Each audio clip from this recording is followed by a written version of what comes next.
చాలామంది లేవగానే చేసే తప్పు ఏంటంటే మాదాకాళం తల్లి అనే లెవెల్లో అమ్మ కాఫీ అమ్మ పాలు అంటారు. లేదా కొంతమంది వెంటనే వాట్సాప్ చూసుకుంటారు ఏం మెసేజ్లు వచ్చినాయి అని. ఇవన్నీ కాదండి.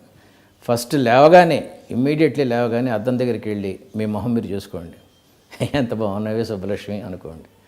నీ మొహం చూసి నీకే నవ్వు రాకపోతే ఏ పంది గాడిదే కూడా నిన్ను చూసి నవ్వదు. Feel proud of it.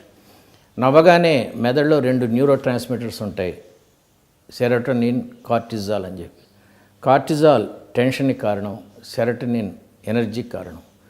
నవ్వుతే ఆ సెరోటోనిన్ రిలీజ్ అయితే రోజంతా ఫ్రెష్గా ఉంటుంది. అసలు నేను చెప్పేది ఏంటంటే ఎప్పుడు ఖాళీ సమయం దొరికితే అప్పుడు నవ్వటం. అంటే బస్ స్టాప్లో నిలబడి నవ్వటం కాదు నా ఉద్దేశం. ఒంటరిగా ఉన్నప్పుడల్లా అబ్బా ఎంత బాగున్నానో, ఎంత బాగుందో, ఈరోజు ఎంత బాగుందో ఇట్లా అనుకునే కొద్దీ you will have that positive feeling. So అద్దం ముందు నిలబడి కొంచెంసేపు నవ్వండి. నవ్విన తర్వాత సుప్రభాతం పెట్టుకోండి ఇమీడియట్గా.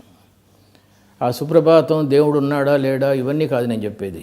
ది చాంటింగ్, ఉదయ రాగాలు అంటారు. అంటే భూపాలం, మలయమారుతం, చక్రవాకం ఇలాంటి ఉదయ రాగాలు వింటున్నప్పుడు అలా మీరు ఊహించుకోండి. ఒకసారి కళ్ళు మూసుకొని అలాగా బ్రష్ చేసుకుంటున్నారు, చాంటింగ్ వినబడుతోంది. స్నానం చేశారు, చాంటింగ్ వినబడుతోంది. ఇంట్లో వాళ్ళందరినీ విష్ చేశారు. తర్వాత పుస్తకాల దగ్గరికి వెళ్ళారు.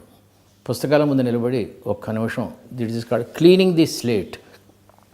రాత్రి వచ్చిన కళ్ళు అయితేనే, అంతకుముందు రాత్రి మాట్లాడినవి అయితేనే, ఇంట్లో గొడవలు అయితే ఇవన్నీ పోగొట్టడానికి పలకం తుడిచినట్టు జస్ట్ సైలెంట్ మెడిటేషన్ అంటే నిశ్శబ్ద ధ్యానం అంటారు.